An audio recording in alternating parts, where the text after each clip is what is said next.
Alors, bonsoir à tous, bonsoir à toutes. Ah, alors,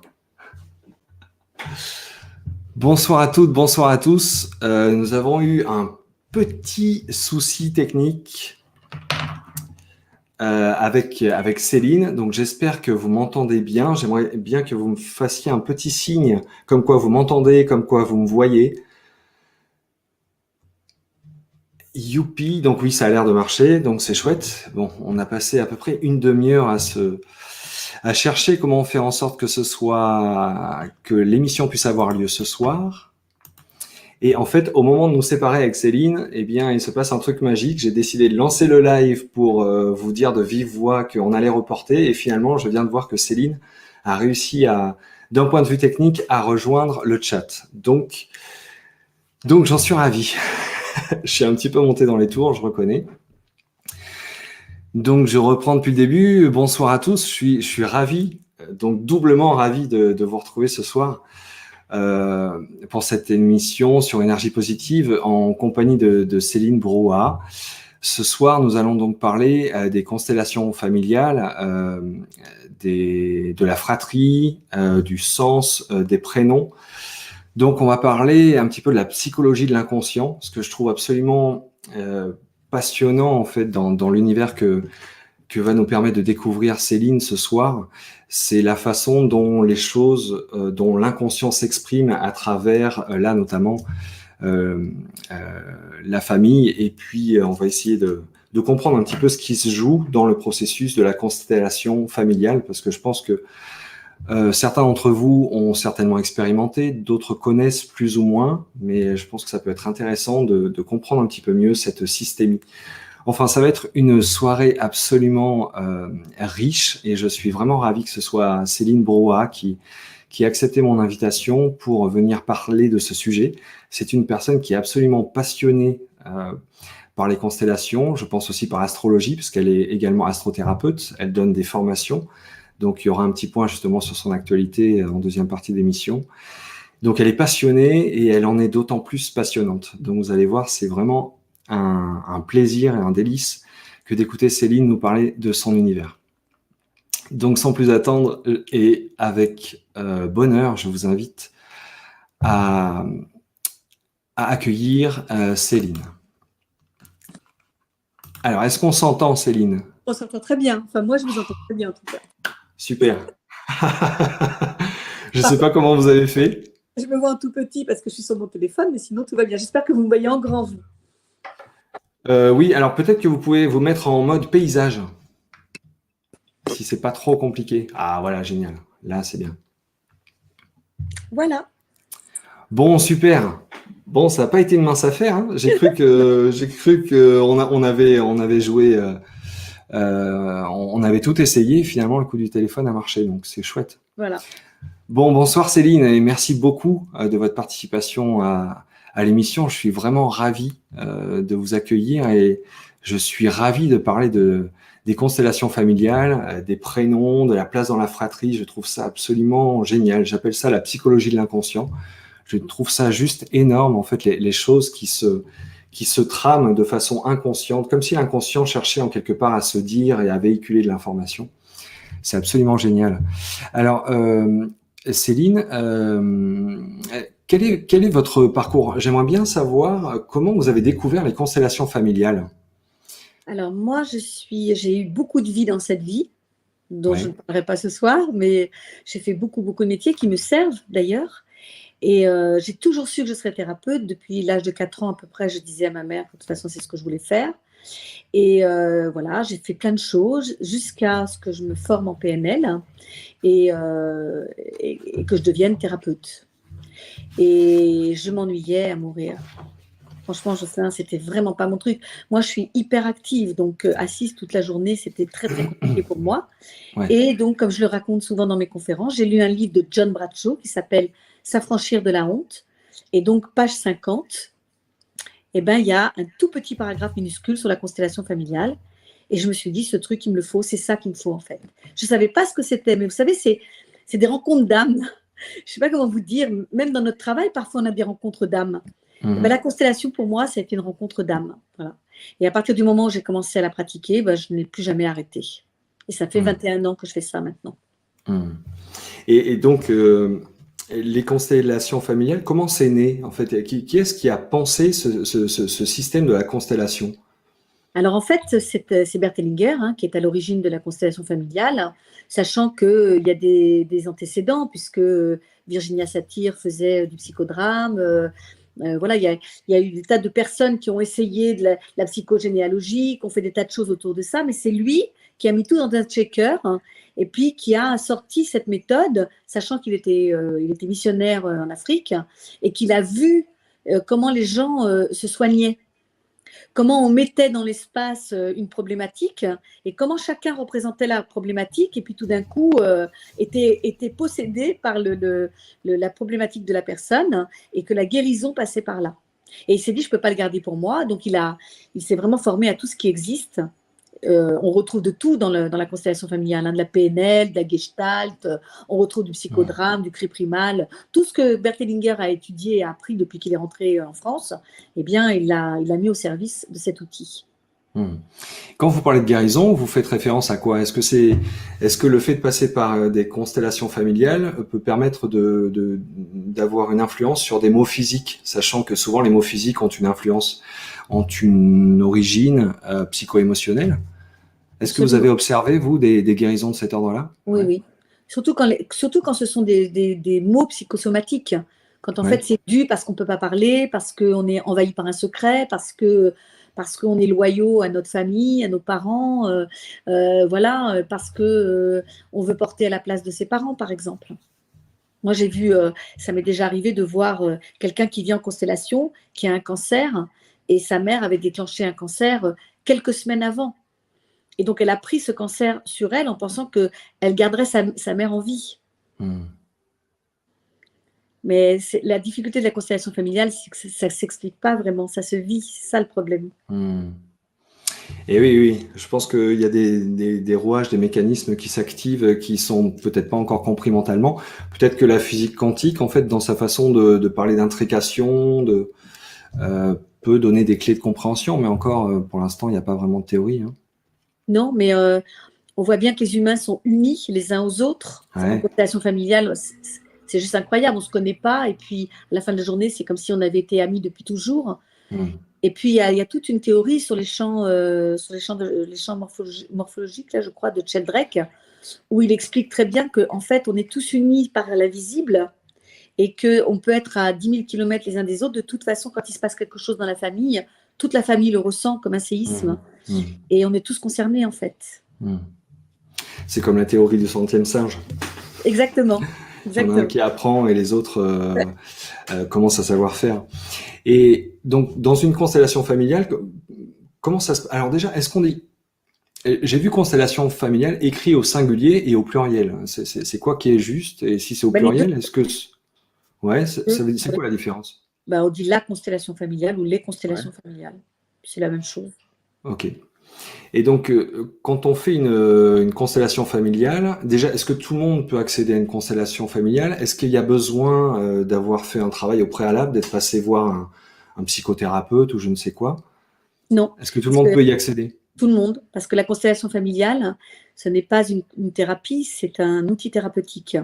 Je n'arrête pas de dire, c'est un peu comme le MDR, c'est un outil thérapeutique. Je ne sais pas moi, on en a des tas. L'hypnose n'est pas une thérapie, c'est un outil thérapeutique. C'est-à-dire que la thérapie n'a rien à voir. La thérapie, ça se joue sur du temps. Il faut accepter de descendre tranquillement à l'intérieur de ses enfers intérieurs. Hein. Pour guérir ou passer à autre chose. La constellation familiale n'est pas une thérapie dans le sens où elle permet d'aller beaucoup plus vite et de bouger parce qu'on change de point de vue. Mais s'il y a un vrai traumatisme, je ne sais pas, moi par exemple, en ce moment on parle beaucoup du 13 novembre, hein, les traumatismes qui ont été vécus, subis pendant le 13 novembre, je pourrais les aborder d'une certaine manière avec la constellation familiale, mais je ne permettrai pas à la personne de sortir de son traumatisme. Ça passe par une thérapie. Donc, lorsque vous faites des constellations familiales, il y a plusieurs personnes qui interviennent et des personnes qui ne se connaissent pas. Et lorsque vous les mettez dans l'espace, en fait, il y a cette espèce de magie qui intervient. exactement. C'est-à-dire que alors, dans une constellation familiale, il y a plusieurs profils en fait. Il peut y avoir des personnes qui viennent juste pour observer parce que c'est un petit peu leur premier pas, ils sont un peu curieux. Il y a ce que vous appelez les constellants et les constellés. Donc, il y a une personne qui peut venir avec une difficulté. Et dans ce groupe de personnes, il va y avoir dans les constellants, enfin ceux qui acceptent de participer à cette systémie, qui vont prendre position. Et c'est dans cet espace-là qu'il va y avoir une forme de correction qui opère. Alors, si je peux me permettre, je peux peut-être apporter une toute petite précision Ah, mais c'est ce que pour, je pour demande, qu'on oui, n'ait parce pas de que confusion. En fait, absolument. en tout cas pour ce qui me concerne, et puis parce que j'ai vu énormément de constellateurs à l'époque où je me suis formée, il y a deux catégories de personnes. Moi, personnellement, je n'accepte pas les personnes qui viennent juste voir, Ok. parce que je trouve ça injuste pour les personnes qui travaillent. Hmm. Donc pour moi, il y a ceux qui acceptent d'être représentants et ceux qui acceptent d'être constellés, mais c'est les mêmes, parce qu'à un moment donné, ils sont constellés, puis à un moment donné, ils sont représentants, parce que toute personne qui vient dans mes groupes va faire sa constellation. Il y a des constellateurs qui passent par le chapeau, qui tirent au sort, par exemple. Donc vous ne savez pas si vous ferez votre constellation ou pas. Hmm. Mais chez moi, non. Chez moi, Hmm. j'ai un certain nombre d'inscrits et toutes les personnes inscrites vont passer. Hmm. Ou alors, vous pouvez avoir des personnes qui viennent que représentants, mais ils ne vont pas rester assis. Hmm. Parce que être représentant, c'est aussi travailler sur soi. Puisque toute la journée, il n'y a pas de hasard dans un groupe, toute la Non, c'est journée, clair. Hmm. peut être sollicité.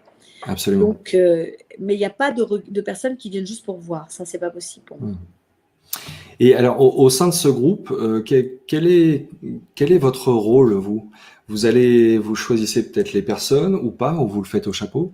Non, Mais comment, il est où votre rôle de maître de cérémonie? Comment vous vous y prenez pour faire toucher du doigt, pour qu'il y ait les prises de conscience ou pour que cette magie opère? alors je ne sais pas comment je m'y prends. C'est presque. Moi aussi, je fais partie du chant de Hmm. l'invisible. Et mon rôle à moi, c'est d'être le chef d'orchestre, effectivement. C'est-à-dire que je suis le constellé, je suis le représentant et je suis le constellateur. Et j'ai les trois casquettes au moment où je rentre dans le cercle, parce que parfois, il y a des représentants qui ne sentent rien, qui n'ont pas l'habitude, qui ont peur. Parce que ressentir quelque chose pour quelqu'un qui n'est pas là, on peut se dire, waouh, et si ça se trouve, c'est pas vrai. Vous voyez, il y a le mental parfois qui reprend le dessus. Et Hmm. ben, du coup, moi, je peux me mettre à la place de cette personne et je vois si elle est juste ou pas. Et puis, quand je suis dans le champ, tous ceux qui sont dans le champ ressentent quelque chose. Un constellateur ressent aussi quelque chose. Je fais partie de l'équation en tant que Hmm. constellateur. Et mon rôle, c'est de faire circuler l'amour. Mon rôle, c'est de remettre de l'équilibre. Mon rôle, c'est d'harmoniser et que la personne sorte de cette constellation en se disant « Ah oui, j'avais pas vu ça comme ça. J'avais vraiment pas vu ça comme ça. Ça change mon point de vue. Et à partir du moment où je change de point de vue, puisque je fais partie d'un corps familial, tout le corps familial va se réharmoniser. » Hmm. Ok, donc si une personne vient lors de cette constellation familiale et qu'il y a besoin de faire intervenir un représentant du paternel et de la maternelle, est-ce que la personne qui est venue avec sa difficulté prend parfois l'angle de vue du père et de la mère, ou est-ce qu'elle reste toujours à sa position, dans sa position? La personne qui constelle ou le représentant? Et la personne qui est venue avec sa difficulté? Elle va prendre les deux. Par exemple, imaginez, euh, le, mes parents ont divorcé et mes parents se sont entretués. Et moi, je suis restée avec ma mère, imaginons. Et ma mère, toute sa vie, et c'est pas mon histoire, hein, toute sa vie, ma mère a tapé sur mon père. Oui, ton père ceci, ton père cela. Du coup, moi, je me suis retournée contre mon père et j'ai pris parti pour ma mère. Eh bien, nous, en constellation familiale, nous prenons toujours parti pour le bourreau. Je vais faire en sorte que la personne ne trahisse pas sa mère, mais se rende compte que, dans le fond, elle ne connaît pas son père. Et que peut-être que ça aurait été intéressant pour elle de commencer à s'intéresser à qui était cet homme et pourquoi ça s'est passé comme ça. Et ça change tout, parce que ça change le point de vue. Ouais. Super. Donc les constellations, pour vous, c'est un outil thérapeutique. Oui. Et vous avez donc une lecture avant de recevoir les personnes. Vous travaillez donc avec peut-être, je sais pas, un questionnaire où vous regardez Oui, leur place dans la fratrie et tous ces prénoms. En fait, ça, c'est une grille de lecture. Et ensuite, vraiment, l'outil pour faire bouger les choses, on va dire, c'est vraiment la constellation. c'est Parce que le ça. fait de comprendre sa place dans la fratrie, le sens de son prénom et qu'il y a un secret de famille, tout ça, ça ne relève pas d'une information qui peut vraiment changer la donne dans notre quotidien.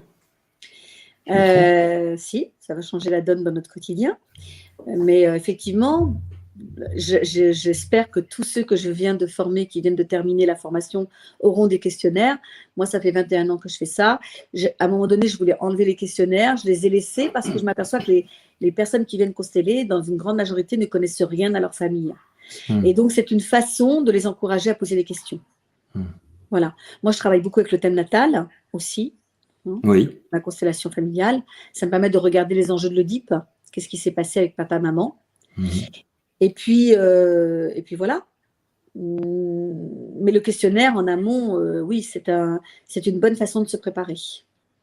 Parce que lorsque la personne s'assoit à côté de moi pour l'interview, elle est ce que j'appelle en mini-maxi schizophrénique, c'est-à-dire qu'elle oublie souvent même pourquoi elle est là, elle a tellement peur, elle sait plus ce qu'elle veut, elle sait plus quelles étaient ses attentes, elle sait pas pourquoi elle s'est inscrite, et donc du coup je suis obligée de poser des questions. Et souvent quand on a le questionnaire, c'est plus facile pour poser des questions parce qu'on se souvient qu'il y a eu des avortements, il y a eu des fausses couches, il y a eu voilà, il manque quelqu'un dans la fratrie, il y a eu des enfants morts, et donc comme on s'en souvient, on peut orienter les questions.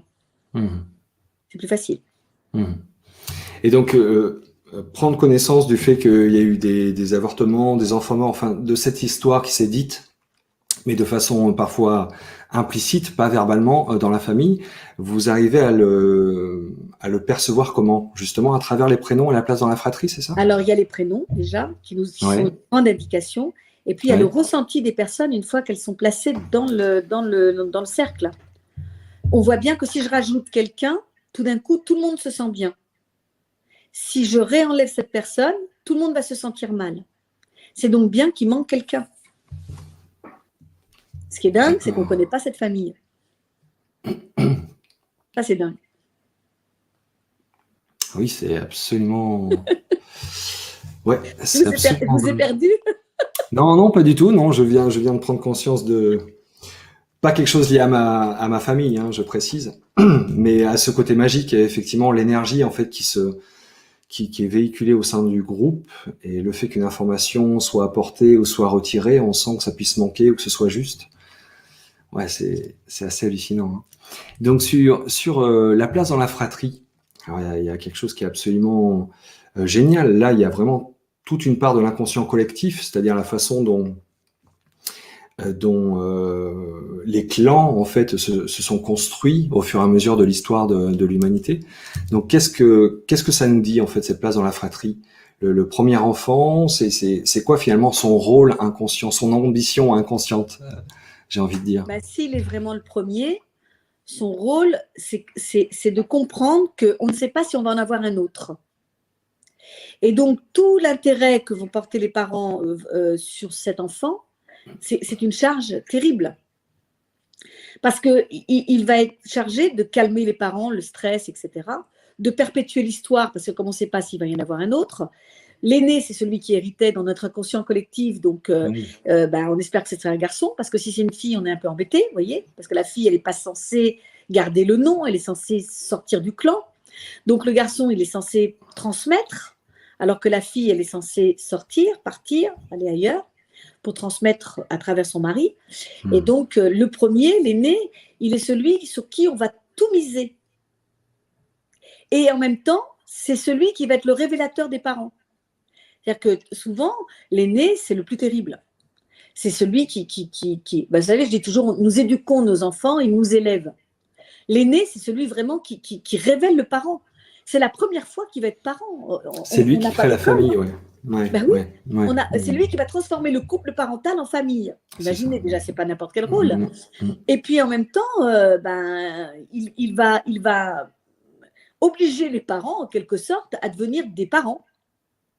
Voilà deux individus qui s'aimaient, qui se sont rencontrés, qui avaient envie de faire la fête, tout ça, c'était sympa comme truc. Et tout d'un coup, il y a un enfant qui arrive, et là, il y a une responsabilité. Et cet enfant va être le révélateur de toute cette responsabilité, de tous les enjeux familiaux, en sachant qu'il y a un inconscient collectif de un enfant, c'est mortel. Et donc, il va être obligé aussi de montrer à ses parents qu'il est vivant. Et le seul avantage qu'a l'aîné, c'est ce que je dis toujours à mes élèves, le seul avantage qu'a l'aîné par rapport aux autres enfants, c'est que lui, il va avoir ses parents pour lui tout seul un certain temps. Un enjeu collectif de l'enfance est mortel? Pardon, je ne vous ai pas suivi là. Oui, vous savez, il n'y a pas si longtemps, il y avait une mortalité infantile très grande. Ah, oui, Il n'y a oui, pas oui. si longtemps que les enfants restent en vie. Oui. Et donc, souvent, on perdait des enfants et c'était un secret dans la famille, on n'en parlait pas parce que les femmes avaient tellement de chagrin, on leur disait, mais t'inquiète pas, t'en auras un autre. Mais si c'est le premier qu'on perd, on ne sait pas si on en aura un autre. On ne sait pas si on arrivera, nous les femmes, à tomber de nouveau enceintes. Et donc, ça installe une forme de désespoir, de peur. Et quand arrive le deuxième et qu'on a perdu le premier, on ne le regarde pas. Il va se retrouver tout seul avec ses parents, mais on ne le regardera pas, on ne le verra pas parce qu'il a pris la place d'un enfant mort.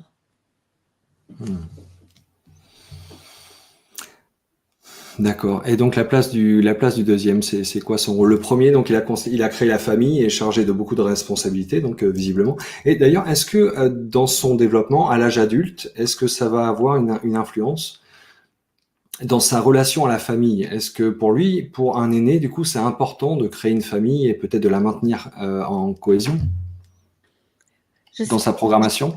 J'aurais presque envie de vous dire que c'est plus important pour le deuxième que pour le premier, mais ça dépend des caractères. À partir de ce moment-là, on rentre dans quelque chose. C'est-à-dire que l'aîné, ça se sent. Quand j'ai un aîné qui s'assoit à côté de moi, je le sens parce qu'il a une aisance naturelle. Est-ce que je suis un aîné, moi, par exemple? On dirait. On dirait que vous êtes l'aîné, ou le quatrième, comme vous voulez. Vous avez cette façon de trouver l'espace. Vous êtes le quatrième? Ouais, je suis le quatrième, ouais. Voilà. Donc je reprends finalement la ligne. Ouais. Voilà, l'aîné et le quatrième, c'est le même. Voilà. Et en général, l'aîné et le quatrième ne s'entendent pas très bien. Parce que le quatrième, on l'appelle l'emmerdeur. Excusez-moi. Je vous en prie. Parce qu'en fait, il voudrait prendre la place de l'aîné, puisqu'il a le même rôle. Mais comme la place est déjà prise, il faut qu'il prouve qu'il est utile. Et oui, c'est ça. Donc, selon cette logique le premier, le deuxième, le troisième, qui ont déjà des rôles, des fonctions, des ambitions, des projections, le quatrième, le cinquième et le sixième, en fait, c'est comme si les places étaient déjà prises finalement. C'est ça. Alors, le cinquième et le sixième s'en moquent un peu, mais le quatrième, il n'aime pas. Il aimerait beaucoup occuper toute la place. Donc, comment il va faire pour occuper toute la place? J'ai vu des cas très intéressants. Mais il est sûr et certain qu'il aimerait bien pousser l'aîné pour pouvoir prendre sa place. Ok. Et donc, le deuxième, alors le premier après la famille, le deuxième? Le deuxième, c'est la mémoire. Il s'occupe de la mémoire familiale. Et donc, lui, c'est lui souvent qui est chargé de l'arbre généalogique, qui se souvient de l'enfance, qui raconte des histoires. Il attend patiemment que l'aîné meure. C'était comme ça avant. L'aîné héritait du titre et puis le deuxième, il prenait les miettes. Donc, souvent, l'aîné s'occupe de l'arbre généalogique, de la mémoire. Voilà, c'est sa place. Et le troisième s'occupe de l'émotionnel, de la famille. Les colères, les frustrations, les non-dits, les choses qui n'ont pas été révélées. En général, c'est le troisième qui s'en occupe. Wow. Mais si ces trois-là ne remplissent pas leur rôle, c'est qu'il en manque un. Ok. Ça sonne super juste quand je regarde ma famille, ça sonne vraiment très très juste. C'est vraiment rigolo les différences ou les points communs qu'il y a entre l'aîné dans ma famille et mon père qui était le 7e enfant d'une famille. Vous savez, sur un 4-7 là, je suis absolument subjugué de la justesse de ce qui s'exprime. Mais est-ce que dans votre famille, l'aîné c'est une fille? Non, l'aîné c'est un garçon. Donc, vous êtes vraiment en compétition. Si c'était une fille, ça se discuterait un peu. Ouais. Mais si c'est un garçon, vous êtes en compétition. Bien. Pardon. Je voulais pas, je suis désolée. Non, mais c'est bien. Écoutez, finalement, c'est la vie, c'est l'inconscient qui s'exprime. Complètement, c'est la vie. Donc, il n'y a pas de souci, je ne suis pas le seul quatrième. Alors, non, justement, je vous invite à faire part un petit peu de vos expériences, enfin, pas de vos expériences spécialement, mais de comment ça vous parle, en fait, les choses que Céline a mis en lumière, là, dans la place, dans la fratrie. Et si jamais vous avez déjà essayé des constellations familiales, enfin, pas essayer, mais si vous êtes déjà passé par une ou plusieurs constellations familiales, expérimenter des constellations, eh bien, ça peut être intéressant, je pense, pour tout le monde de nous en faire part. Alors, je reviens un petit peu sur les constellations familiales, parce que c'est une question qui revient hyper souvent quand on va voir un thérapeute ou quand on s'engage dans une voie comme ça où on se dit, bon, j'en ai marre de ce dossier-là, j'ai envie vraiment de passer à autre chose, de m'en libérer. La question qui vient tout le temps, c'est combien de temps ça va prendre. Donc, en constellation, vous savez, de vos observations, suite à vos nombreuses années d'expérience, parce que ça fait un petit moment que vous pratiquez ça, une bonne quinzaine d'années, ou peut-être 21 ans. 21 ans, ouais. Donc, est-ce que de façon générale, même si on ne peut pas forcément calquer ça sur les cas de tout le monde, mais combien, en moyenne, il y a besoin de consteller pour vraiment faire bouger une problématique vraiment impactante dans la vie d'une personne? Alors, pour avoir été représentante chez mes collègues, nous travaillons tous d'une manière différente. Ça dépend du courant et puis ça dépend de la personnalité du constellateur. Ah ouais. Vous pouvez faire une seule constellation qui va durer 4 heures, où tout le monde va être mort, parce qu'il aurait été debout pendant 4 heures et puis que voilà, ça ne bouge pas beaucoup, etc. Moi, je n'ai pas aimé. Comme vous voyez, moi, je suis un peu comme vous. Je suis un peu une hyperactive. Moi, je suis une aînée aussi, vous voyez, donc j'occupe un peu l'espace. Et puis, je déteste quand c'est répétitif. Vous voyez, ça fait 21 ans que je fais ça. Je n'ai jamais fait une seule fois la même constellation familiale. C'est juste dingue. Et donc, j'ai besoin que ça bouge. J'ai besoin qu'il y ait du mouvement, qu'il y ait des interactions, que tout d'un coup, il y ait de l'émotionnel qui soit là, puis du physique, puis voilà, que tous les corps soient réunis, aussi bien à travers les représentants qu'à travers le constellé. Donc moi, je constelle petit bout par petit bout. C'est-à-dire que je constelle le père, puis vous revenez, je constelle la mère, puis vous revenez, je constelle la fratrie, s'il y a besoin, bien sûr. Hein. Oui. Et on peut être amené à consteller 2 fois, 3 fois, 4 fois son père parce qu'on ne veut pas accepter ce que la constellatrice propose, par exemple. Hein. Voilà, on est coincé dans quelque chose, on ne veut pas, on ne veut pas, on ne veut pas. Ben, parfois, ça vaut la peine de revenir pour le même sujet. Parce que c'est comme un oignon, vous voyez, on épluche, voilà, on pleure, et puis on enlève encore, et puis on pleure, voilà. Et donc, l'avantage de la constellation familiale, c'est que je ne peux pas vous dire combien vous en avez besoin. Je peux vous dire, vous avez 15 constellations devant vous, mais vous n'êtes pas obligé de les faire. Parce que c'est vous qui décidez, vous êtes maître à bord. Vous revenez pas, vous en faites une autre, vous n'en faites pas une autre. Ce qui est sûr, c'est que celle que vous aurez faite va vous changer la vie.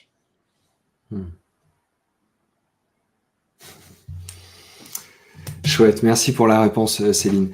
Vu qu'on est encore sur les constellations familiales, est-ce que vous pourriez nous donner un exemple d'un changement suite à une ou plusieurs constellations familiales, mais une personne qui serait venue vous voir avec un dossier un petit peu chargé et elle est passée entre vos mains, en l'occurrence, et puis elle a vécu comme une forme de libération, de renaissance. Elle s'est sentie vraiment dégagée d'une charge, quoi. Ce qui me paraît le plus spectaculaire, entre guillemets, qui amène un changement radical chez la personne, c'est quand la personne a perdu un parent très jeune. Et que elle peut être en colère contre ce parent qui est mort, elle peut être en désespoir par rapport à ce parent qui est mort, ou elle a décidé de ne plus jamais y penser. Et en constellation familiale, on peut mettre la personne dans les bras du parent qui est mort et de lui dire, ben voilà, tu m'as donné la vie, c'est beaucoup et c'est assez. Et pour le reste, je m'en occupe. Tu seras toujours mon père et je serai toujours ta fille, que tu sois présent ou absent. Et à partir de ce moment-là, la personne reprend son pouvoir personnel. Parce que tout d'un coup, elle réalise qu'il soit vivant ou qu'il soit mort, elle est quand même la fille ou elle est quand même le fils de cette personne. Et que cette personne vit à travers elle. Et que quoi qu'il advienne, je suis moitié mon père, moitié ma mère. Quoi que mes parents aient fait, ils ne sont pas ce qu'ils font.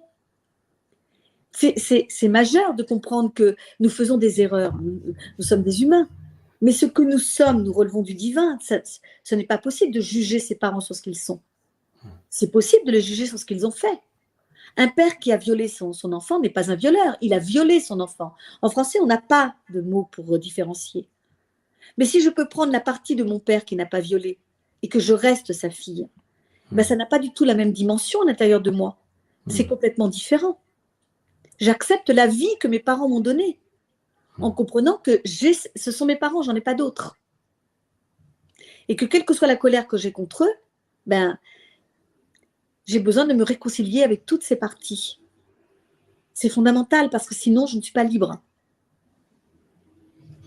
Ouais, je suis tout à fait d'accord. Je pense que ça ne va pas forcément être évident d'un premier abord de franchir ce pas-là, mais je pense que c'est vraiment très libérateur. Il y a beaucoup de sagesse en fait qui se dégage dans le fait d'accepter de voir que effectivement le père n'était pas qu'un bourreau et qu'il y avait aussi d'autres parties de lui en fait qui pouvaient s'exprimer à d'autres moments et que effectivement on n'est pas parfait et que aussi en quelque part on a choisi notre famille. Est-ce que vous pensez ça? Oui, je pense. C'est quoi votre regard justement sur est-ce que l'âme c'est quelque chose qui vous parle? Vous faites de l'astrologie en même temps, donc bon. Voilà, je fais de l'astrologie de l'âme. Alors, je pense qu'effectivement, c'est très important de comprendre que j'ai choisi mes parents parce que voilà, je suis de passage sur cette terre. Je ne sais pas combien de temps ça va durer, on ne sait jamais. Là, je suis en train de vous parler, mais je peux mourir à la seconde suivante. On ne sait pas le temps qui nous est imparti, n'est-ce pas? Et donc, l'âme vient sur cette terre. On est sur plusieurs plans en même temps, de toute manière, et voilà, on vient expérimenter un certain nombre d'événements et puis on repart plus riche que quand on est arrivé. Et c'est pour ça qu'il faut prendre soin de nos expériences. Absolument. Alors, j'ai vu passer une remarque qui était intéressante tout à l'heure sur la fratrie. Il faut que je la retrouve. C'est une question que j'avais notée, mais je vais peut-être la lire directement. Moi, je vous fais confiance parce que je ne les vois pas, les questions. Et oui, sur le téléphone, oui, c'est peut-être non, je les vois pas forcément la meilleure configuration. Alors, attendez, je vais retrouver. Alors d'ailleurs, si vous avez des questions, je vous invite à mettre 3 points d'interrogation au début de la question. Ça me permet de les repérer dans tous les messages du chat. Alors,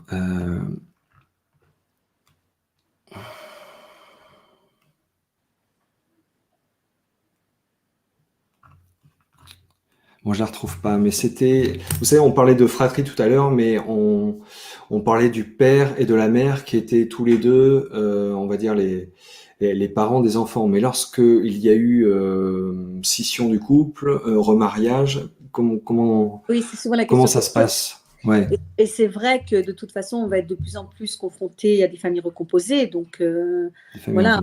Moi, je dis souvent que mes parents, les miens, ont divorcé et que j'étais la seule du collège à avoir des parents divorcés. Donc, j'étais un peu regardée comme quelqu'un de bizarre.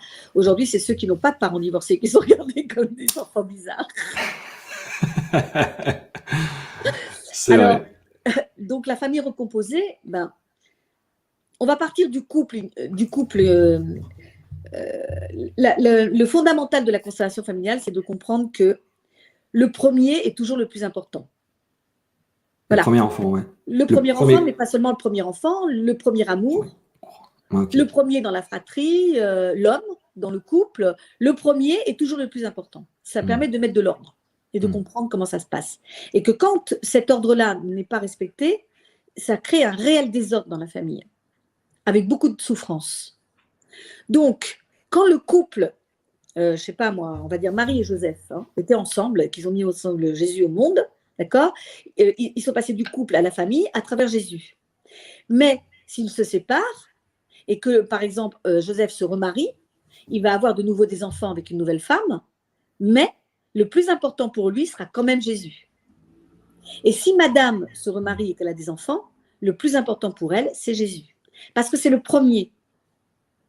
Comme on dit en constellation, le premier a la première place dans mon cœur. Ce n'est pas une question d'amour, c'est une question de hiérarchie. Il est arrivé le premier, il a la première place. Voilà, c'est aussi simple que ça. Et donc, plus j'ai de couple, plus c'est dilué, mais c'est toujours le premier qui compte. Ok. Alors, le premier enfant. Donc c'est pareil, si avant le premier enfant, il y a eu avortement ou fausse couche, du coup, il se retrouve plus le premier enfant. Non, il se retrouve deuxième, mais il se retrouve premier des vivants. Mais la fausse couche, on ne la compte pas. Hein. La fausse couche, vous la comptez pas? Non. Ok. Donc il se retrouve le premier des vivants, mais il n'est pas quand même le premier enfant à être passé par l'utérus de la mère, on va dire. Donc dans sa construction, dans son ambition inconsciente, on va dire, il se retrouve comme l'héritier Oui, il se ou dans la retrouve. place du deuxième, Ben, ou un mélange des deux. Si les parents faisaient bien le travail et que ce n'était pas un secret, et qu'on laissait la place à cette fausse couche, puisque la mère a eu un projet sens sur cet enfant et c'était vraiment une douleur terrible de le perdre, d'accord.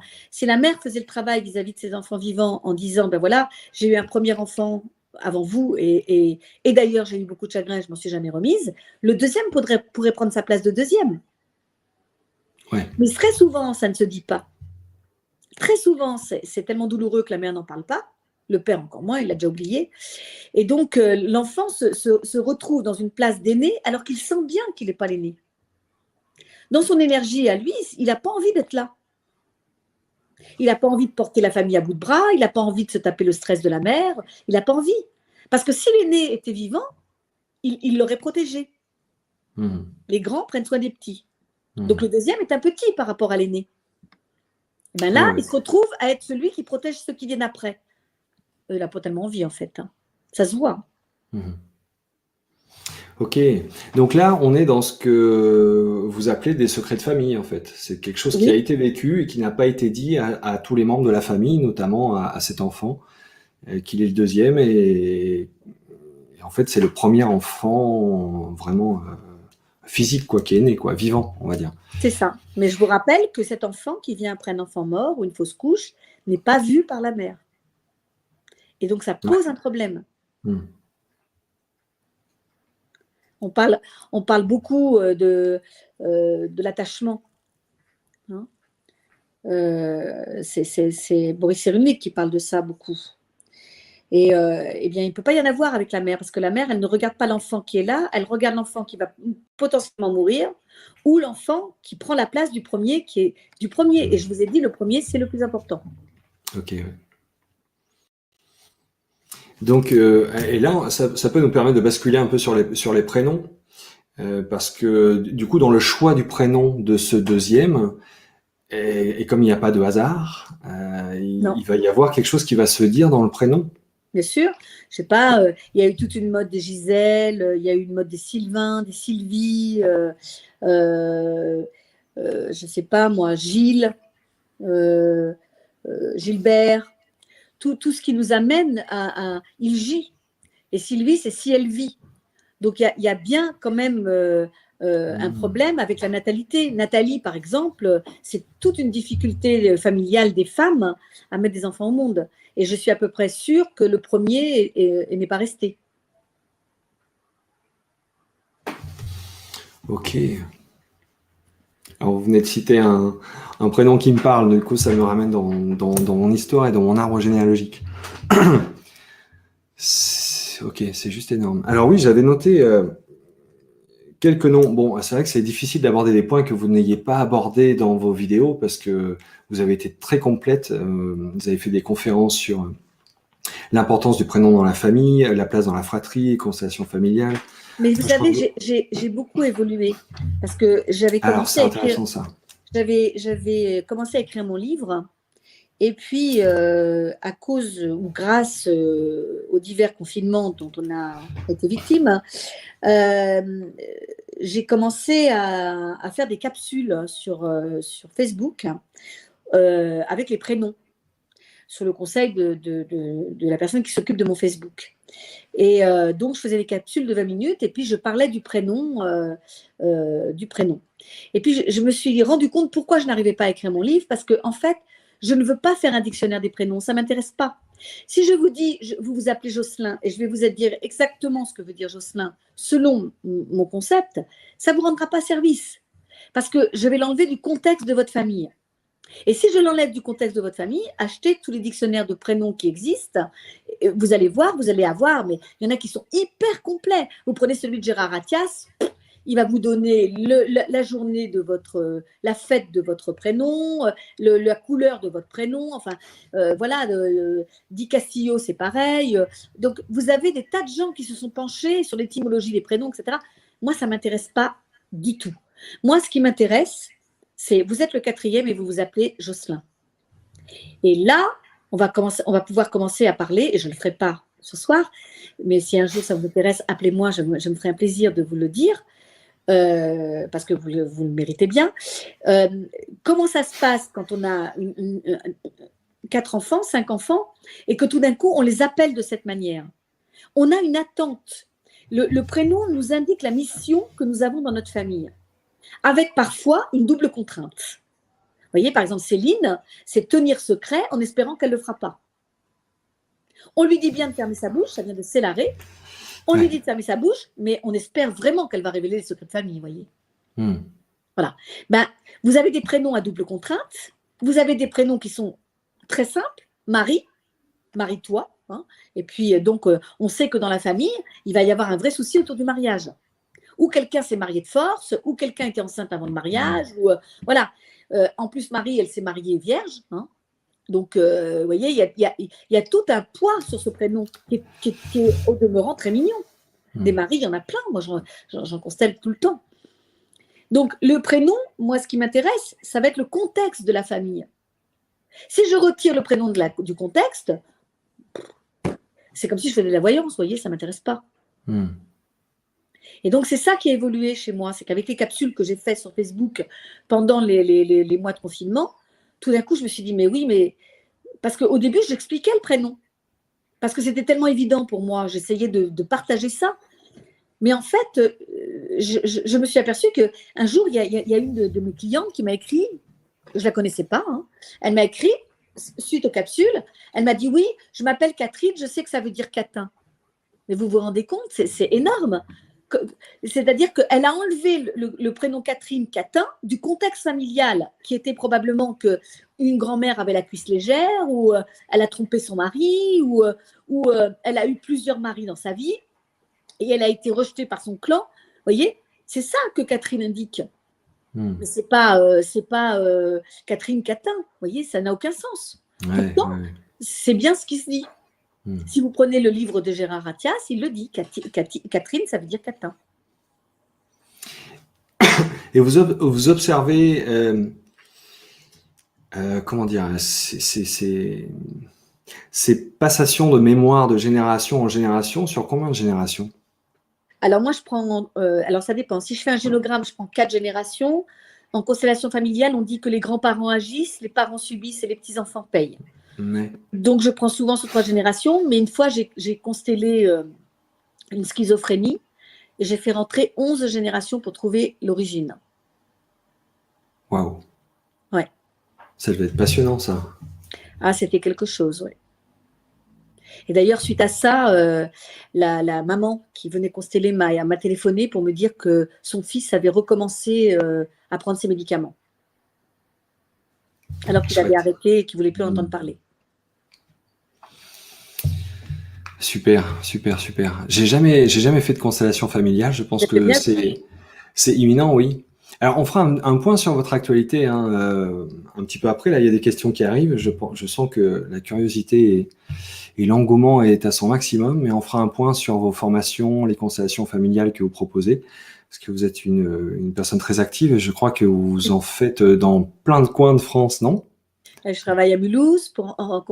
J'ai commencé un cycle là, de formation en constellation familiale qui peut éventuellement encore être rejoint parce que le premier module, je l'ai enregistré. Et je commence un nouveau cycle à Nantes au mois de novembre. Bien, donc ouais, on fera ce petit point un petit peu après. Alors, les questions… Alors, ne vous sentez pas obligé d'accepter de répondre à toutes les questions si ils vous en… Je sais que naturellement, vous le feriez, mais je vous l'autorise. Moi, je suis très honorée qu'il y ait des personnes qui soient là ce soir. C'est dommage que je ne les vois pas, mais voilà, moi, c'est toujours un honneur pour moi. Moi, je considère que j'ai de la chance et que d'être là et d'avoir mis tout ça au monde est une grâce. Et donc, chaque personne qui me pose une question, pour moi, c'est un cadeau. Alors, donc on est parti pour la première question. Bon, je mentionne juste celle-ci, qui est celle que j'ai posée tout à l'heure finalement. Donc on a répondu, hein, c'est 4 générations en génogramme, Oui, et vous avez fait déjà une constellation qui vous a amené à trouver l'origine, qui est remontée à la 11e génération. oui. Mais ça m'arrive de faire plus, hein, de l'arrière-grand-père, arrière-arrière-grand-mère. Je peux faire une lignée de femmes, de regarder où a Oh, commencé le problème, parce que c'est la culpabilité qui descend en général en constellation familiale, ouais. la culpabilité, pour refaire circuler l'amour. Donc des fois, il peut y avoir une femme, je sais pas, en 1900, qui a été violée, par exemple, et toutes les femmes qui sont venues après se sont vécues comme des femmes violées et ont fermé leur cœur. Hmm. Alors, cette question. Marie-Hélène, donc bonsoir, je m'appelle Marie-Hélène Bloin et suis du Québec. Je suis la 3e de la famille. Ma question est, s'il y a eu un avortement en 4e place, est-ce que ça change pour toute la famille? Elle est la 3e, elle me demande pour la 4e, c'est ça? Ouais, ouais. Bon, déjà, il en manque un parce qu'elle s'appelle Marie-Hélène. Donc, elle a déjà 2 prénoms. Donc, à qui appartenait le premier? Alors, c'est vrai Hmm. que pour le Québec, c'est un peu spécial puisque au Québec, tout le monde s'appelle Marie et les hommes s'appellent Joseph. Et donc, souvent, ils utilisent leur deuxième prénom. Est-ce que ça change quelque chose que le 4e soit mort? C'est ça sa question? Ouais, s'il y a eu un avortement en 4e place, Non, est-ce que ça change pour toute la famille? non, je ne tiens pas compte des avortements. Hmm. Je serais très heureuse de vous expliquer pourquoi, mais pas là. Hmm. Ok. Alors justement, pour les prénoms, là, on vient de prendre une question du Québec. Du coup, ça me fait penser à quel est le sens d'un prénom qu'on donne à un enfant qui est né en France, donc on va dire français, d'un prénom américain ou alors qui ne soit pas français. C'est quoi qui se cache derrière Alors, ce c'est truc? forcément une loyauté, hein. Vous savez que, par exemple, pour tout ce qui concerne les Américains, la France est redevable, hein. Donc, nous avons une loyauté vis-à-vis des Anglo-Saxons. Mais par ailleurs, je pourrais chercher, par exemple, la grand-mère ou l'arrière-grand-mère qui aurait été amoureuse d'un Américain qui n'a pas pu l'épouser parce qu'il était marié et qu'il est retourné dans son pays. Ou un grand-père, pareil, qui a été amoureux, je ne sais pas, d'un Américain, ça pourrait être un homme, mais qui aurait pu être amoureux, je ne sais pas, par exemple, qui a fait la guerre d'Indochine et qui s'est retrouvé amoureux d'une Vietnamienne et qu'il lui a même fait un enfant et puis il est revenu en France et on n'en a plus jamais parlé. Hmm. C'est toujours intéressant les prénoms étrangers, vous savez, c'est jamais anodin, jamais. Donc vous avez cette lecture-là, vous avez cette suspicion, cette intuition, vous dites que c'est possible que ce soit ça, et en fait, c'est quelque chose qui va se révéler au cours de la constellation, c'est ça, Oui. qui peut se Tant, révéler? tant que c'est oui, tant que je vérifie et que c'est ça, je ne dirai jamais le contraire. Si un jour, euh, par exemple, je vais vous donner un exemple Hmm. qui n'a rien à voir avec le prénom pour le coup, mais quand Hmm. même. Hmm. J'avais une cliente en constellation familiale qui est venue me voir et qui a eu un accident de voiture. Et suite à cet accident de voiture, elle est rentrée dans une moto et le type qui était sur la moto est mort. Donc, elle s'est vécue ensuite avec un complexe du survivant et elle s'est empêchée de vivre. Jusqu'à ce que je la constelle, elle, pour moi, toute personne qui tuait quelqu'un en voiture était un meurtrier. Mais quand j'ai fait sa constellation, je me suis aperçue que c'était vraiment un accident et que la personne qui lui était rentrée dedans avait un contrat d'âme avec elle parce que c'était la fin de sa vie. Et que elle devait transcender ça et en faire quelque chose d'autre. Hmm. Plutôt que de vivre dans la culpabilité, de comprendre que la vie a un prix. C'est pas un dû de vivre. Et donc, après la constellation, elle s'est complètement éclatée. Elle est partie vivre à l'étranger. Elle a fait quelque chose de totalement différent. Elle a créé un lieu pour les thérapeutes. Elle s'éclate. Mais quand je l'ai vue pour la première fois, elle était zombie. Ouais, Vous c'est voyez, tant que c'est énorme, vrai, c'est énorme, ouais. tant que c'est vrai, c'est vrai. Si un Hmm. jour en constellation familiale, je vois le contraire de ce que j'ai prôné jusqu'à maintenant, eh ben le contraire deviendra la réalité. Hmm. Bien, merci. Alors, euh... bon, je sais pas si je fais pas doublon. J'ai du mal à vous écouter et à lire les questions et je préfère vous écouter. Alors, Merci. elle ne s'affiche pas. Bon, je vais la lire.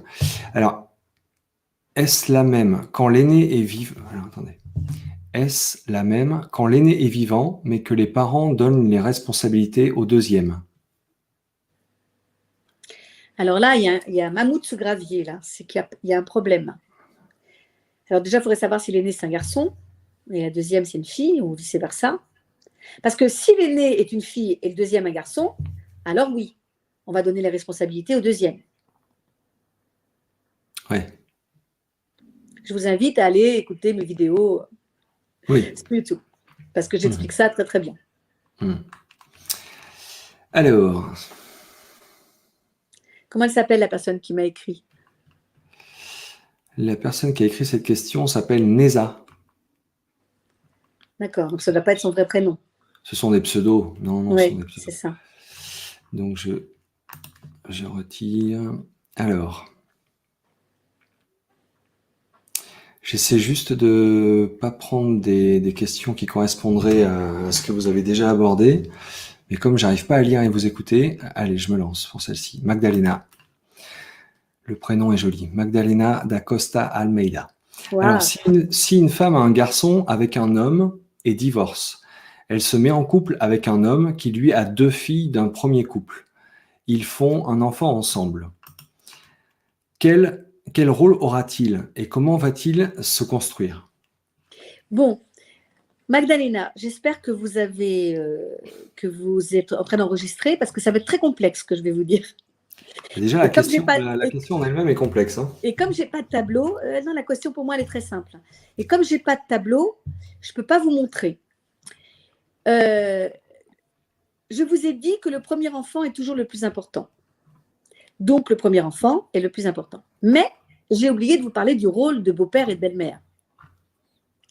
Donc, imaginons que tous ces enfants, les deux de la femme, le garçon de l'homme et l'enfant qu'ils ont en commun, vivent tous en même temps.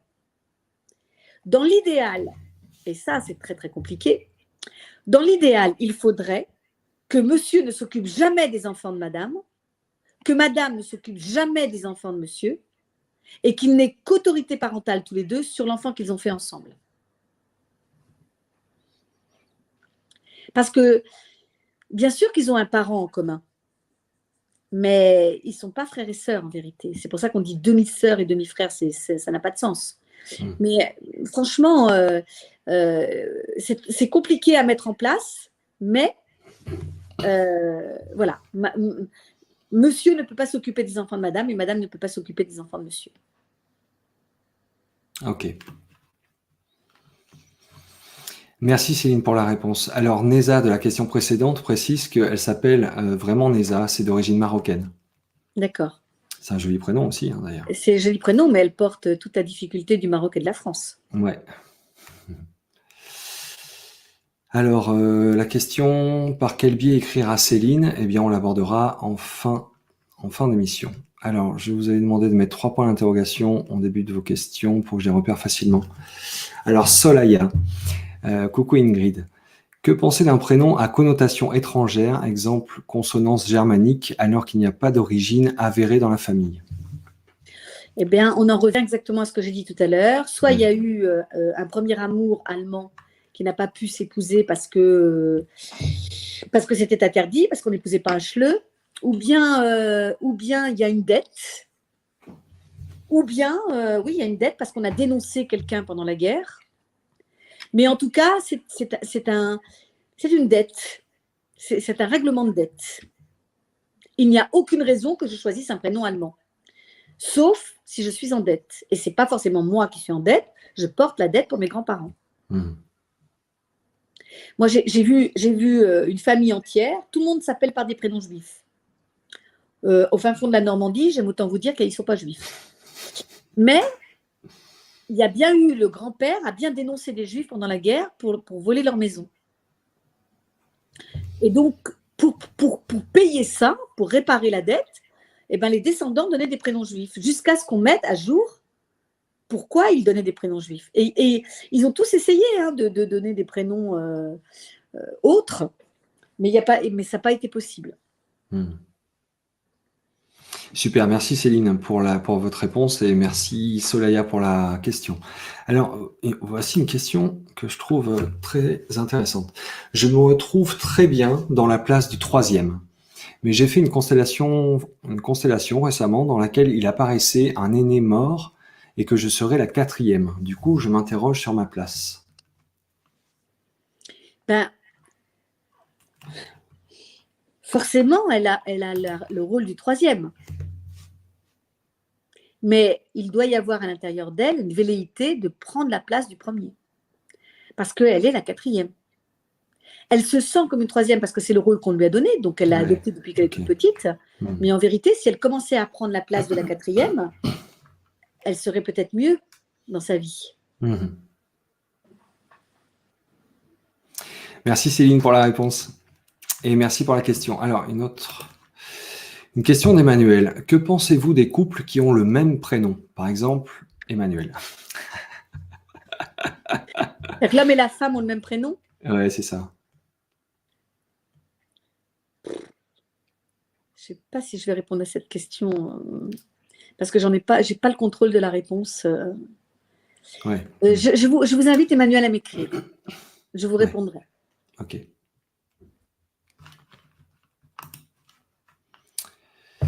Alors, bon, après, je vous invite à formuler de vraies questions, parce que là, je vois des bouts de phrases et bon, ça me donne pas franchement envie de les lire, et puis ce n'est pas une question. Donc, je formuler une question et je la poserai.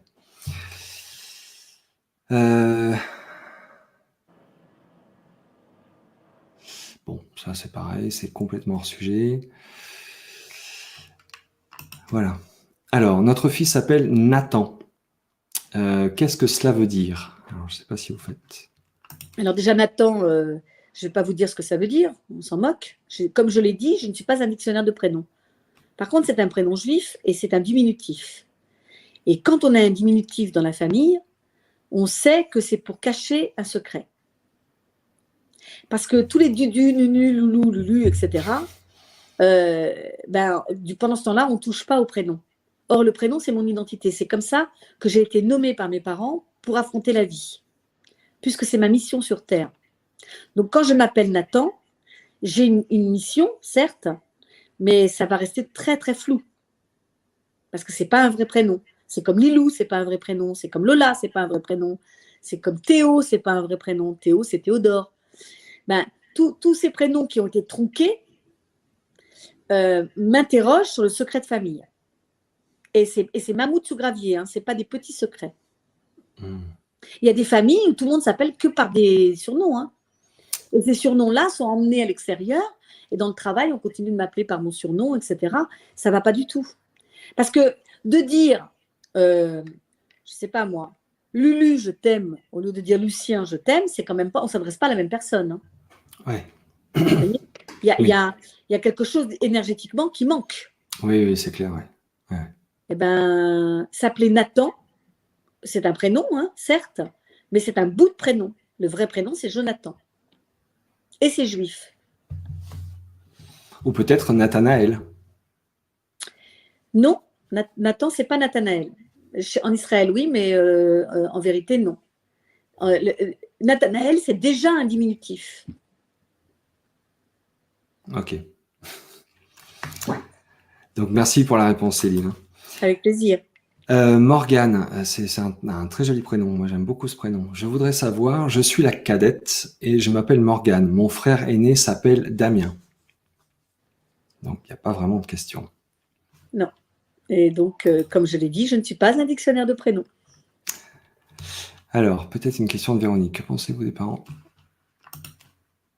Alors, que pensez-vous des parents qui utilisent un autre prénom que celui qui est officiel? Bon, c'est un petit peu ce à quoi vous venez de répondre aussi. C'est pareil. Ouais.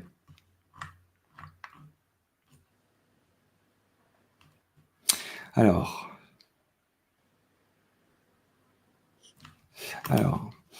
Véronique, bonsoir. Je suis la deuxième et dernière et mon frère a décidé de mon prénom en plein baptême. Alors, j'aime beaucoup les mythes.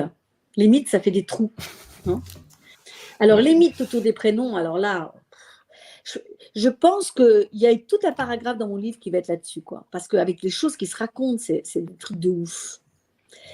Mon frère a choisi mon prénom. Je ne sais pas si on peut se rendre compte de l'impact que ça peut avoir sur toutes les personnes concernées. C'est-à-dire les parents qui n'ont donc pas choisi le prénom, sur le frère, donc qui a une responsabilité. Et si en plus Véronique n'aime pas son prénom, vous voyez, on est mal. Elle va en vouloir à son frère toute sa vie. C'est pas normal, c'est pas un frère qui nomme sa sœur, sauf s'il est le parrain. S'il est le parrain, dans ces cas-là, bon, ça se fait beaucoup chez les chrétiens, le parrain nomme l'enfant, bon, ou on donne le prénom du parrain ou de la marraine pour honorer le parrain ou la marraine.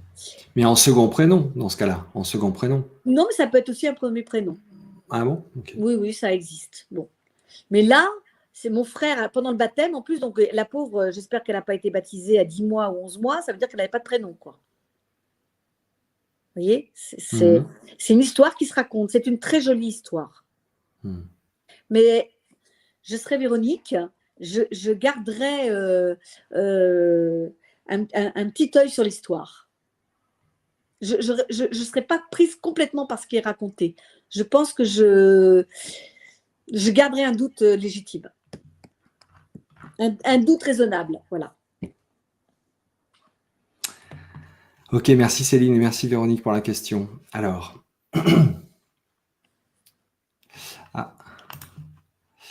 Nathalie, je suis née, donc Gaïa Soin, donc Nathalie, ça doit être son prénom. Donc je m'appelle Nathalie, je suis née la numéro 8 et jamais j'ai trouvé ma place. Pourquoi? Merci. Alors, si vous n'avez pas trouvé la place, déjà, vous vous appelez Nathalie. Donc, ça prouve qu'il manque des enfants.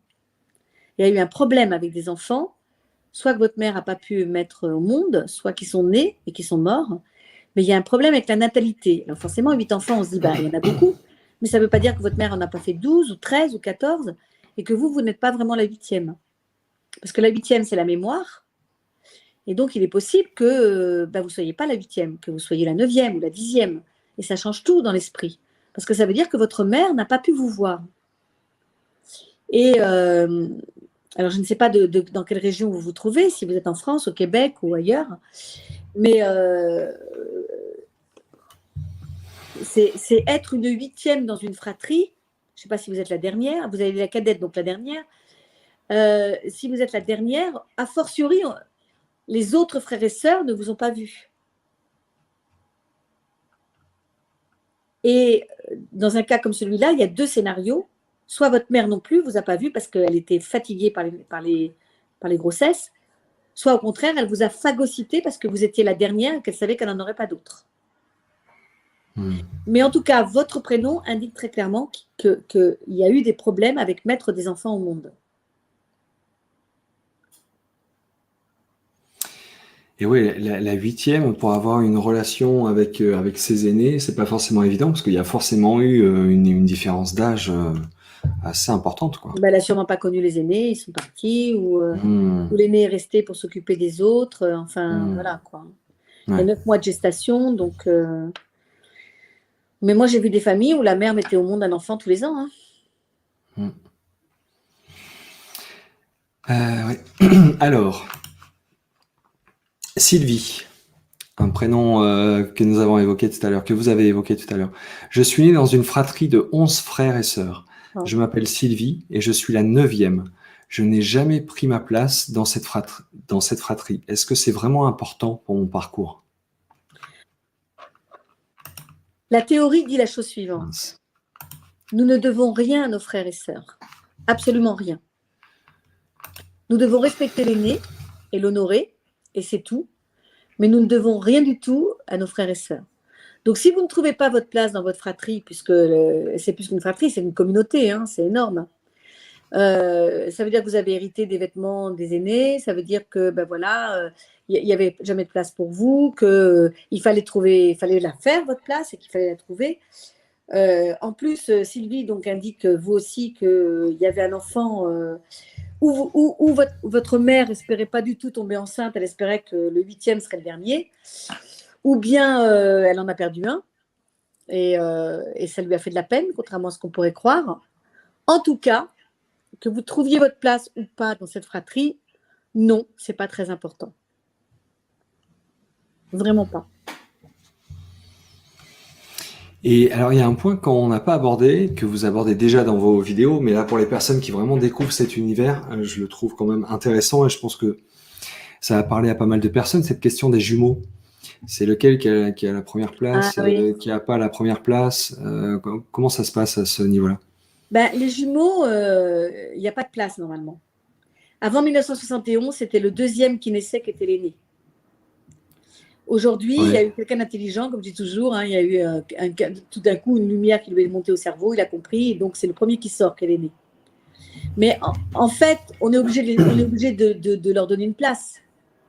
Mais dans une famille, les jumeaux, personne ne les regarde à la place qu'ils ont. On les appelle toujours les jumeaux. Oui, c'est vrai. Parce que c'est une entité, les jumeaux. Ils sont mêlés l'un à l'autre et ils n'ont pas de place. Si vous voulez, s'il y a un aîné, un deuxième et puis deux jumeaux, enfin des jumeaux, parce qu'on deux c'est un pléonasme, il y a des jumeaux, ben on va pas dire c'est le troisième et le quatrième, on va dire c'est les jumeaux. L'aîné restera l'aîné, le deuxième restera le deuxième, et puis après il y aura les jumeaux. Et si on a un cinquième après, on dira le cinquième. Mais on ne s'occupera pas de la place des jumeaux. Parce que c'est une entité. On ne sait pas en fait. Merci Céline pour la réponse. Bon, il y a plein de questions qui arrivent. C'est un petit peu chaud à voir, celles auxquelles vous n'auriez pas déjà répondu. Les parents, tac, tac, tac. Ah, tiens. Wow. On essaie celle-ci quand même. Alors, Véronique, les parents qui utilisent les mêmes lettres de leur propre prénom pour faire celui de leurs enfants, qu'est-ce que cela veut dire? Merci. Alors, Véronique, je vous invite à me poser la question en aparté. Je ne répondrai pas ici. Et donc, il y a quand même quelque chose à creuser, quoi. Ah, bien sûr. C'est comme la première question qui m'a été posée. Pour les manuels, quand on s'appelle tous pareil. Ok.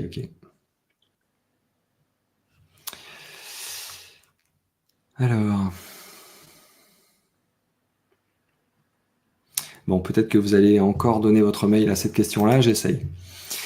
Alors, que pensez-vous des familles dans lesquelles tous les prénoms des enfants commencent par la même lettre que le prénom du père et du nom de famille? Je précise que tous les enfants sont des garçons. C'est pareil, je vous invite à m'envoyer votre question par mail. Ok. Alors... C'est marrant parce que j'ai jamais eu ces questions en conférence. Ah ben c'est chouette. Ouais, peut-être qu'en conférence, il y avait des personnes qui avaient déjà des notions. Non, pas forcément. Alors que là, ils découvrent, ou alors c'est le contraire.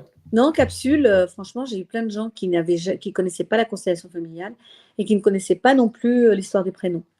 Mais après, c'est révélateur du fait que on réfléchit de plus en plus, on se pose de nouvelles questions parce que petit à petit, on ouvre notre esprit. C'est vrai. Et puis bon, les médias ont beaucoup aidé. Hein. Ouais. Oui, et puis les personnes comme vous qui faites beaucoup de vidéos pour aborder ces thématiques-là, ça éveille la curiosité. Et puis, bon, si on est de bonne foi, on s'aperçoit bien que ça fait résonner une forme de vérité universelle, quoi. On se dit, il y a vraiment quelque chose qui est juste, quoi. Au-delà d'une théorie qui pourrait expliquer le phénomène issu de la constellation familiale dans ce qui se produit en termes de magie. Alors... L'âme solaire, Anso. Bonsoir, mes parents m'ont appelé Anne-Sophie, mais me prénomment toujours Sophie ou Sofia en portugais, ainsi que ma famille, malgré ma demande qu'on m'appelle Anne-Sophie. Qu'en pensez-vous? Je pense qu'il ne faut pas lâcher l'affaire parce qu'on vous a enlevé un bout de votre personnalité. Anne, c'est pas rien. Sophie, c'est comme si on vous demandait d'être la structure de la famille. Parce que on ne peut pas se fier aux os, et les os, c'est toute la structure de la famille.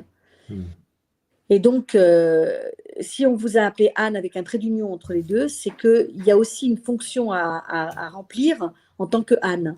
Et donc, je vous invite vraiment à insister et ne pas répondre quand on vous appelle que Sophie.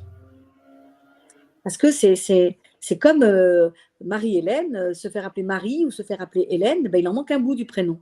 C'est comme si vous n'étiez jamais vous-même. Et qu'énergétiquement, vous ne pouviez pas revendiquer qui vous êtes. Vous n'aviez pas le droit.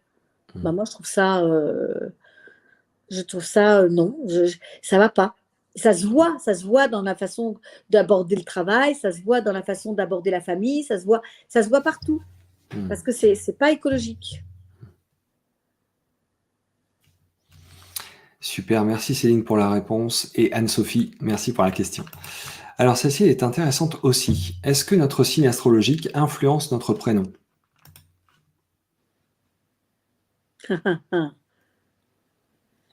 Ben, si nous sommes tout, Une il ne peut pas y avoir de oui. séparation. Mmh. Donc forcément, mon prénom va être en rapport avec mon signe.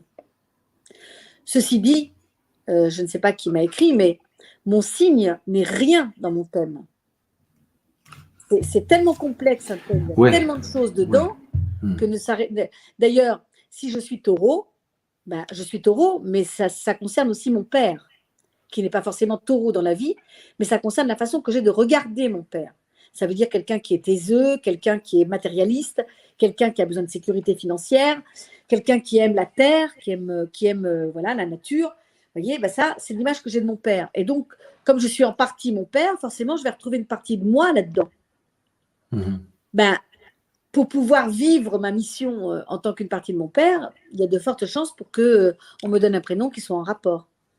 Comme m'appeler, je ne sais pas, Véronique ou Flore ou Rose. Ou Guy. Alors attendez, j'ai vu une question qui était intéressante. Je vais pas prendre 100 questions, hein. Je pense que ça va être la dernière ou l'avant-dernière.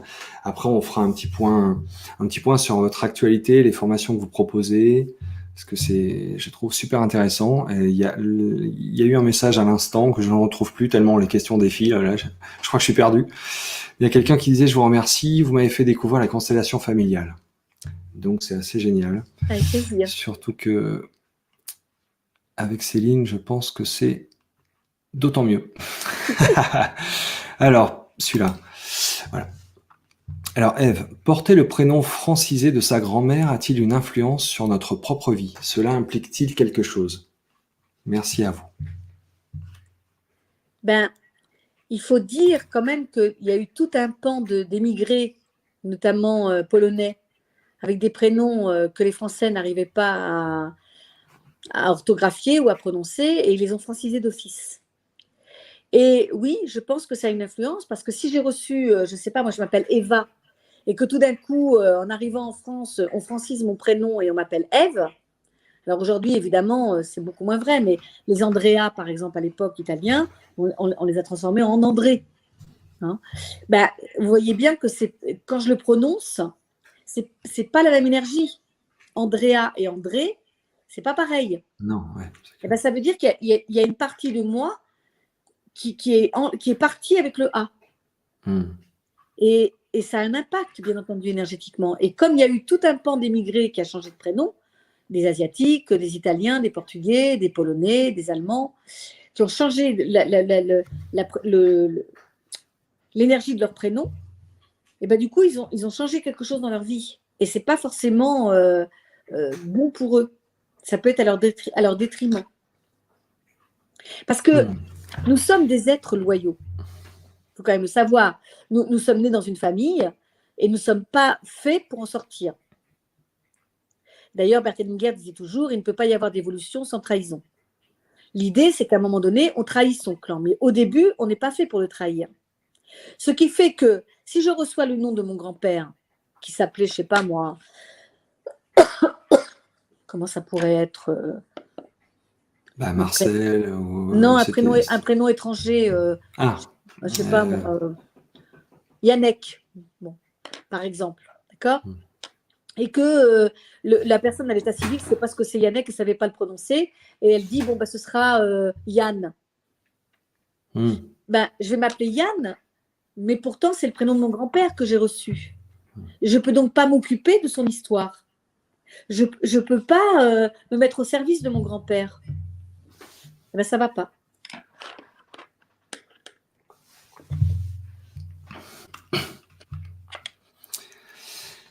Bien, merci. Alors, on va arrêter là pour la question parce qu'il y en a plein qui défilent. et je suis un peu perdu. J'aimerais bien éviter de faire des doublons sur les réponses. Et justement, on arrive à un point qui aussi est intéressant, puisque Céline, vous proposez des formations. Alors, vous proposez des formations en quoi? En astrothérapie? Alors, j'ai une école, En, en constellation familiale, c'est quoi? les Qu'est-ce deux. que vous nous J'ai proposez? une école à Nantes qui forme des astrothérapeutes. On est pratiquement les seuls en France à faire ça.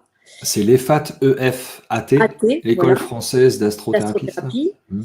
Et nous formons des thérapeutes ou bien des personnes qui ne sont pas encore thérapeutes mais qui vont le devenir grâce à notre enseignement. Pendant Mhm. 3 ans, nous les formons à utiliser l'astrologie dans l'accompagnement thérapeutique, y compris dans la constellation familiale. Pourquoi? C'est quoi l'objectif? Ma croyance à moi, c'est que nous sommes tous uniques. Et que dire la thérapie, moi, ça ne me paraît pas possible. Moi, j'ai Mhm. besoin de faire une thérapie qui soit en lien avec l'âme de chacun. Ouais.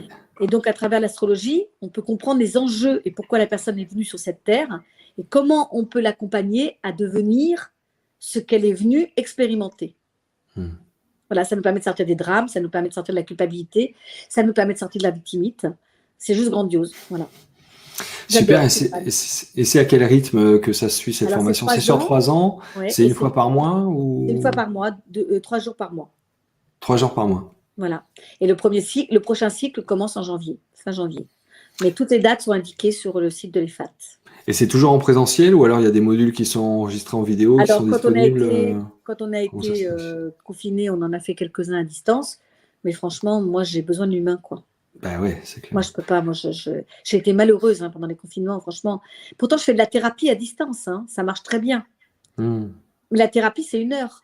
Mais quand il s'agit de 8 heures de cours, non, c'est trop dur. Hmm. J'ai trop besoin de contact. Bah, je comprends. Donc c'est sur 3 ans, c'est une fois par mois et ça se situe où?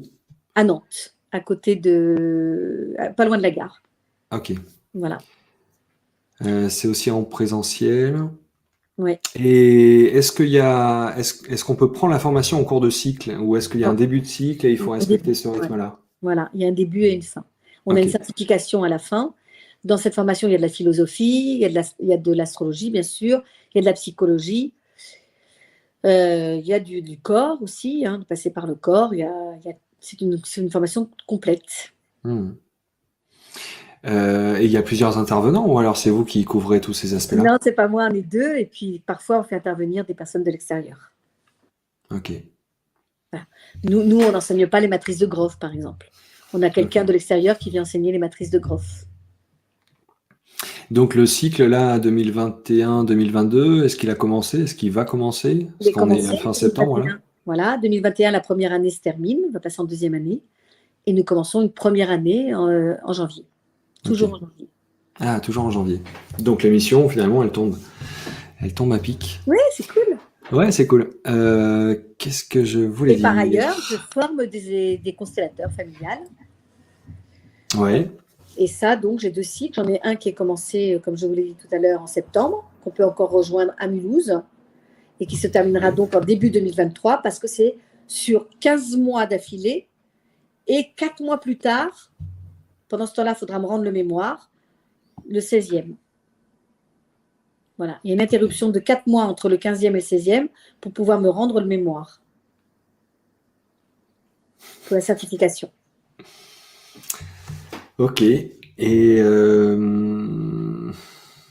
les constellations, alors, vu que vous bougez pas mal, est-ce que vous les faites que à Nantes ou Non, vous les non, je faites constelle à dans plusieurs Paris. endroits et à quelle fréquence?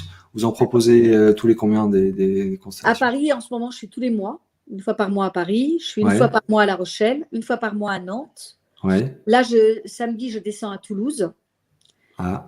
pour consteller. Je vais faire une conférence et puis ensuite, je ferai une journée de constellation. Mhm. Je vais me retrouver pas loin de Perpignan au mois de novembre. Je vais à l'île d'Oléron au mois d'octobre. Voilà, je bouge pas mal. Je cherche à venir à Lyon, mais ça n'a pas l'air de se faire pour l'instant, mais je pense que ça se fera. Je suis allée pas mal au Luxembourg et ça va commencer à se développer un peu en Suisse. Super. Voilà.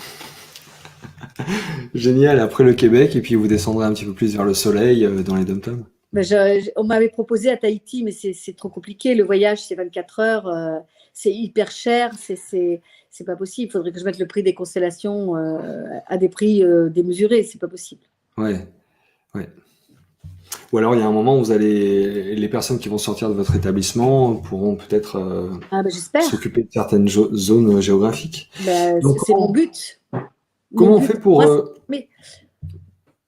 votre but à vous, c'est quoi? c'est de les Oui, de former former. et qu'ils occupent l'espace de régions de France que je ne connais pas ou que je n'atteins pas. Hmm. Donc, comment on fait pour être au courant de où se passent les constellations et comment on fait pour faire une demande de participation? Alors, vous pouvez recevoir ma newsletter en m'écrivant et en me le demandant. Donc, je vous rentre dans mon fichier et vous recevez ma newsletter. secrétariat@gmail.com. Donc, ne faites pas de faute à mon nom et je recevrai votre mail. Secrétariat Stainovitch. Et vous recevez ma newsletter. J'ai une newsletter qui paraît à peu près. Alors, en ce moment, comme mon site est en panne depuis 4 mois déjà, je fais plus de newsletters que d'habitude et donc j'en fais une tous les 3 mois. Sinon, j'en fais 2 par an.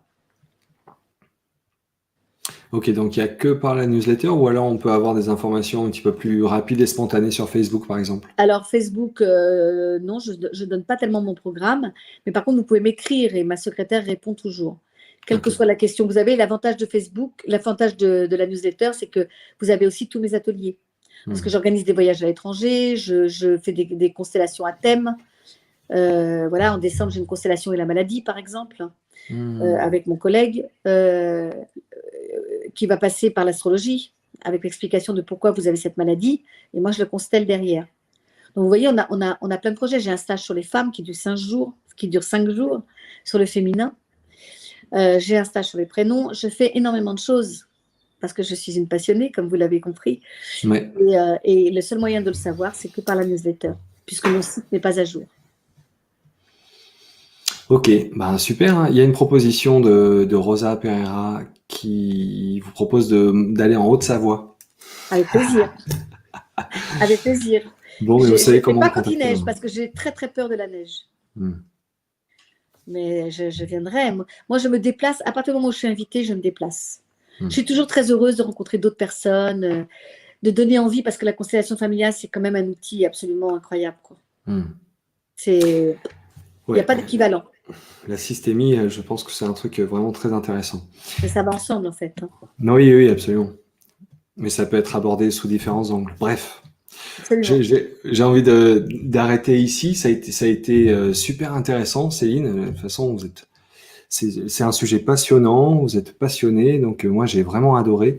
J'imagine qu'il y a plein de points qui auraient pu être développés, et donc pour ça, je vous invite à vous rendre sur la chaîne YouTube de Céline, parce qu'il y a vraiment des vidéos, des conférences qui durent un bon moment. Il y a des questions intervenants. Enfin, il y a vraiment de quoi découvrir l'univers des prénoms, de la fratrie, d'avoir des redites de ce soir et même des approfondissements sur certains points. Donc vraiment, allez-y faire un petit tour, même un grand tour. Merci Céline d'avoir participé à l'émission. Je suis vraiment ravi. Je suis ravi que ce soit vous qui ayez parlé de ce sujet-là. J'aime bien votre côté un peu sanguin, passionné et puis franche, direct. Je trouve ça vraiment tout à fait appréciable. Et vous savez, je vais vous laisser le mot de la fin. Alors, je ne sais pas si vous vous en souvenez, mais il y a toujours ce petit mot de la fin, vous, face aux internautes. Donc, avant de vous laisser le mot de la fin, je tiens à remercier toutes les personnes qui ont participé à cette émission, qui sont venues, qui ont posé des questions dans le chat. Donc, ne m'en veuillez pas de ne pas avoir sélectionné votre question, mais c'est vrai que j'ai du mal à gérer le chat et écouter l'intervenant. Vous avez des clés pour contacter Céline, lui poser quelques questions, elle a une secrétaire, enfin voilà. Donc, merci vraiment pour votre participation. Je vous invite toujours à aller faire un tour sur le site Énergie Positive Média. Vous verrez qu'il y a une petite nouveauté, il y a un nouvel onglet et je vous invite à vous inscrire à la newsletter puisque vous êtes tenu informé en avance du programme qui est à venir. Donc vraiment merci pour votre fidélité, merci pour vos messages, merci beaucoup à Céline et je vous dis à tous à très bientôt. Je ne sais pas encore quand, mais à très bientôt, c'est sûr. Merci Céline et je vous laisse le mot de la fin. Eh bien, je voudrais que vous vous souveniez que l'important, c'est pas ce qu'on a voulu faire de nous, mais ce que nous-mêmes avons fait de ce qu'on a voulu faire de nous. Et vous avez toujours la liberté de changer et de devenir ce que vous avez à être et non pas ce que vous avez à faire. Je vous souhaite une excellente soirée et je vous remercie infiniment d'avoir été là. C'est toujours un cadeau. Au revoir.